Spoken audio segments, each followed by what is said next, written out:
Hello, my darling. I'm about to show you how you're going to go from this to this in just about 30 days if you just watch through this entire video. It's about time that you healed your gut, and not just by doing something that's going to work temporarily, but by doing what is actually going to last and heal your gut permanently. You're going to go from wishing you weren't bloated anymore and not knowing what to do about it to being slim, feeling lighter, and feeling more confident about yourself. Here's an aspect that I would like for you to keep in mind about bloating. And it's that bloating isn't just bad because it feels uncomfortable and because it looks bad, but it's also something that very much negatively affects your energy levels. Bloating could very much be the cause of why you feel tired and fatigued all of the time. When you're bloated, your body is working on overtime. It's trying its best and taking all of its energy and all of its focus to make sure that your digestive system is running as smoothly as it possibly can be. Basically, it's trying to make sure that the food that you eat is getting processed properly and it's going out of your body. And this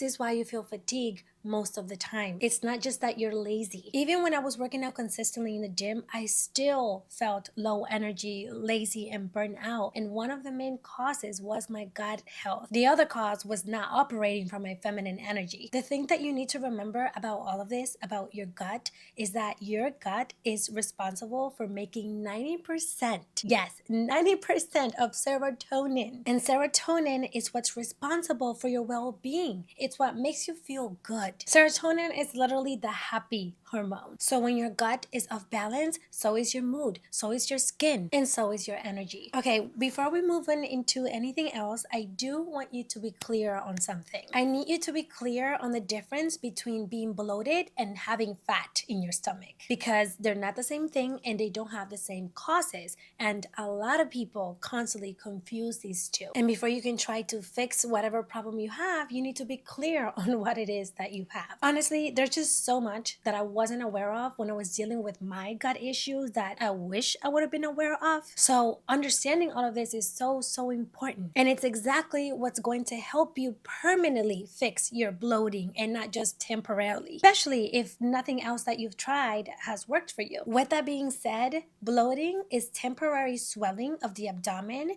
caused by trapped gas. Fat is excessive body tissue that accumulates over time due to an overconsumption of calories. What this means in simple terms is that bloating is temporary and normally just lasts a few hours to a couple of days when it's present. And basically, bloating is just air. It's inflammation or water retention in your stomach. But fat, on the other hand, is grease or accumulated tissue in a certain area of your stomach, usually in the lower area of your stomach, but it can really be all throughout. In this picture of me, you can see that I'm not bloated, but I still do have that lower fat, which is what people refer to as a fupa. In this other picture of me, you can see that I'm definitely bloated because it looks like a balloon or it looks like I'm inflated. And you can see it all throughout my stomach, right? I mentioned all of this and I'm showing you this because if you just have fat and not bloating, then consistent abdominal workouts and exercises plus a clean diet is all that you need to fix that. But if you're actually dealing with bloating, inflammation, or water retention, then this is exactly what this entire video is going to be about, which requires a different type of process than just working out and eating clean. Before we get into the actual tips on how you're going to de-bloat, I want to talk about what causes bloating and why you're possibly struggling with it in the first place. And here's what I clearly want you to keep in your mind. If you don't address the root cause of your bloating, it doesn't matter what you do or what you take,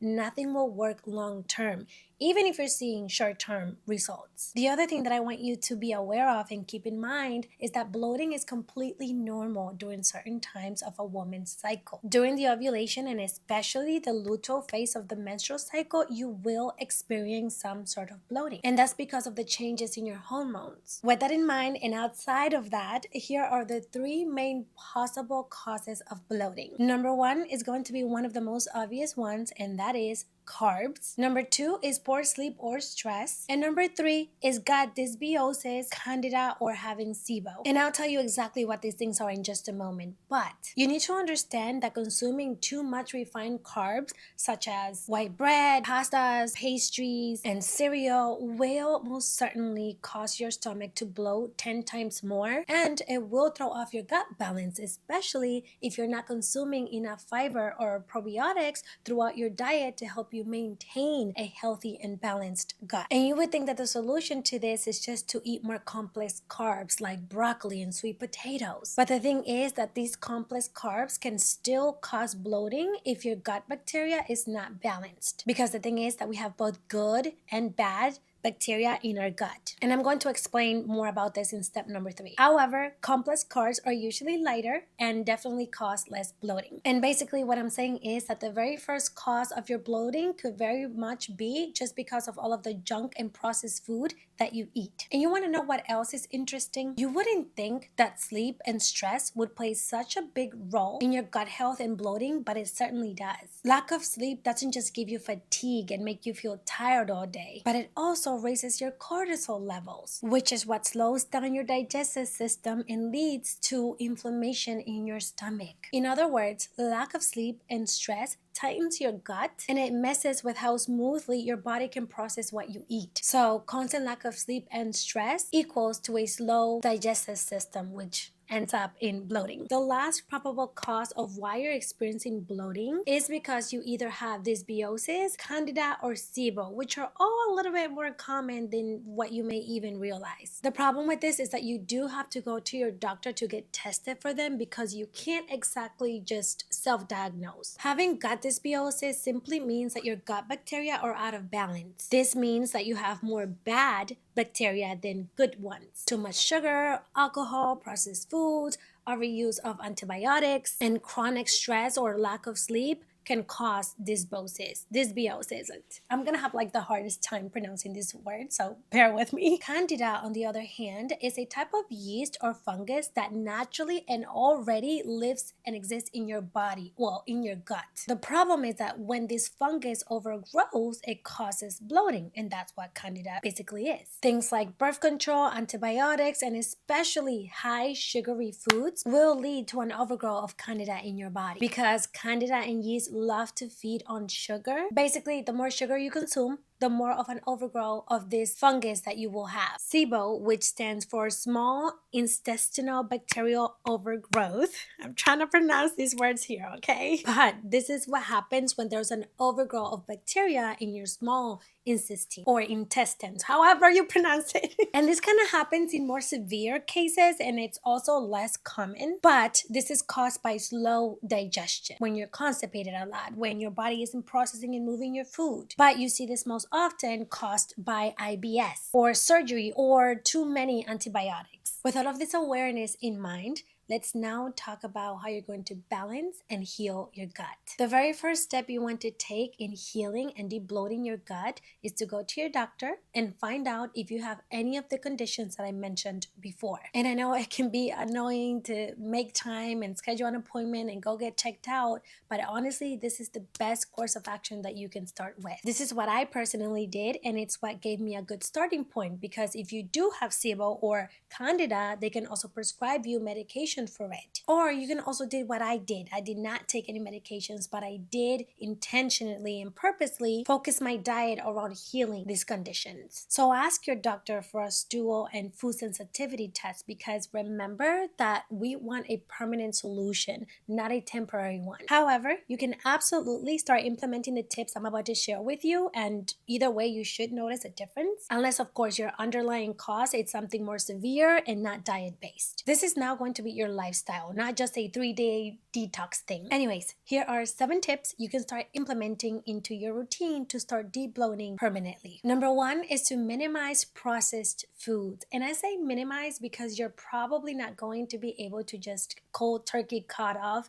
the food that you like and that you've been eating, but you do need and want to cut off as many of these as you can. These are your fried foods, your fast food, your frozen quick heat up meals that sometimes we consume when we're in a rush or whatever the case may be, and foods that contain a lot of sugar in them. You just want to start being mindful of how much of these foods you're consuming. Number 2 is to eat clean and simple, and the best way that you can make sure that you're eating clean is to meal prep. If you meal prep for 3 to 5 days a week, you're going to prevent yourself from eating all these processed foods and from buying out. It'll be less likely for you to eat something you shouldn't if you already have a healthy and delicious meal for you waiting for you in your fridge. Eating clean and simple simple also means no longer buying unhealthy snacks, no longer keeping junk food in your home for easy access. Instead, you can replace these things with fruits, with healthier snacks. You also want to make sure that the recipes you're making are made with whole foods, but most importantly, you want to make sure that these recipes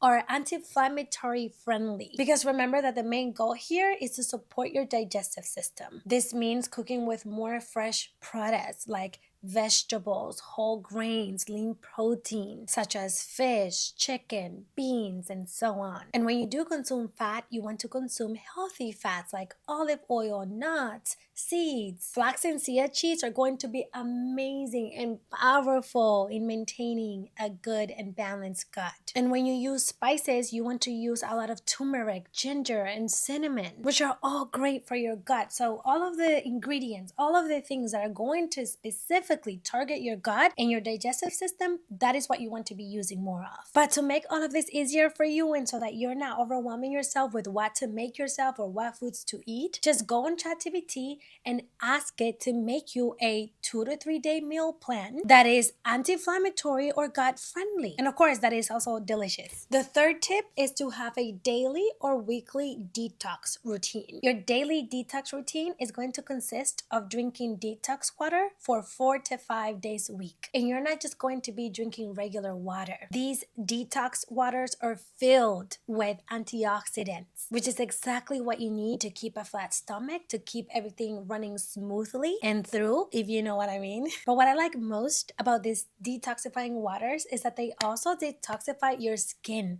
So your skin will also be glowing and healthier. And it'll also keep you super hydrated, which you always need and is always a plus. Keep in mind that yes, you can drink just regular lemon water. However, I highly encourage you to also spice it up and add more ingredients. Ingredients that are going to intensify the antioxidants in it, like mint, ginger, cucumbers, or strawberries. Girl, when I tell you that this is going to cleanse you out from the inside out and keep everything running, especially if you drink it consistently, you will remember me later. I promise. And if you're short on time and all you can put is lemon in your water, just make sure that you drink it in the morning before eating anything and that you drink it with warm water. This is going to make the lemon water a lot more effective. Now, your weekly debloating routine is going to consist of drinking smoothies or juices at least once a week. These are your green smoothies or juices that are filled with fiber, vitamins, antioxidants, and everything good that you need to keep a running smooth gut. And you know, they don't have to actually be green. You can put other things in there, but that's how people usually refer to them. But girl, I'm telling you right now, your skin will also be glowing in a way that you've never seen it before. That is the best part about all of this. It's not just for your gut, it's also for your skin. And honestly, there are so many recipes for these out there. So I just suggest trying a couple and seeing which ones you like most or which ones work best for your body. When I do have the time to make a smoothie or a juice, I normally just put apples, celery, ginger, lime, or lemons, and mint or something like that. The fourth tip, and something that has been quite effective for a lot of people, is trying supplements. Supplements such as fiber, probiotics, prebiotics, or digestive enzymes can be very helpful in debloating your stomach. And that's because, again, they're supporting your digestive system, just like the juices and detox waters can also do. So it's up to you. Give them a try and see which ones work best with you and your routine, your schedule. But just make sure to be consistent with whatever it is that you try. That is going to be the number one thing. However, and disclaimer, because I will also say that if you're someone that struggles with severe bloating or constipation, probiotics alone are probably not going to be enough. At the end of the day, your diet is going to be the ultimate fix. So maybe trying both, and again, going to your doctor will be the best option. Tip numero 5 is going to be to incorporate more movement, especially if you're someone who works sitting down all day or who doesn't get a lot of movement for long periods of time in a day. You'd be surprised with how much just light movement can help in stimulating your digestive system. Something like walking or doing yoga for 15 minutes every single day can do such wonders for your gut. So think about where you can introduce more movement into your routine. Tip numero 6, and one you probably have not stopped to consider, is to be mindful when you're chewing. People don't realize that chewing does also play a part in how easily your body can break down the food that you eat. I mean, just think about it. The more you can break down the food before it goes down, the easier it will be to digest. And the problem is, and the thing is, that nowadays we just rush through everything, even when eating. So chewing for longer periods of time and breathing as you're eating can help reduce and cause less bloating. The last tip and the last action that you need to take to help in deep bloating is to sleep more. As I mentioned before, constant lack of sleep leads to slower digestion, and it also leads to a hormonal imbalance, which is what causes your inflammation and also gives you more stress. So if you need to start going to sleep earlier so that you can get more rest, then you need to make that a priority, at least for the next 30 days or at least for a period of time. My love, at the end of the day, all of these tips are aiming towards one thing, and that is to keep things moving smoothly and to have more frequent bowel movements. The more you can flush out, the lighter and the better you're going to feel, and the less bloating you're going to have, which will give you that slimmer look. In conclusion, there are different causes of bloating, and you need to be clear on what yours specifically is so that you can target it and work from there. And the one thing that you need to remember that is non-negotiable is how clean and healthy you eat, on top of being consistent with that new diet. So make this part of your habit, make it part of your routine, and you're going to be just fine. If I did it as you saw, so can you. Okay, my loves, until the next time. See ya.